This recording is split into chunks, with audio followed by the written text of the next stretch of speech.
সবাই বলে পাশে আছি, সবাই বলে ভালোবাসি, আসলে না।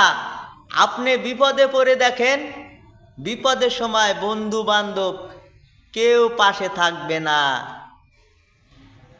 যে আপনাকে বড় বলে ভালোবাসি, দেখেন স্বার্থ ছাড়া সে কখনো ভালোবাসে না। আজ আপনি বিপদে পড়ে দেখেন,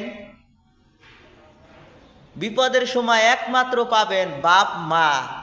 বাপ মার মতো এই জগতেও কেউ আপন হয় না। আর বাপ মায়ে নিঃস্বার্থভাবে, স্বার্থ ছাড়া তারাই ভালোবেসে সন্তানদের, এটাই বাস্তব ভাই। তাই তো মা আমার জান, বাবা আমার সুখের পৃথিবী, বাবার হাত ধরে হাঁটা চলে শিখেছি, মায়ের কোলেতে সুখের ঠিকানা পেয়েছি। বাপ মার মতো এই জগতে কেউ আপন হয় না।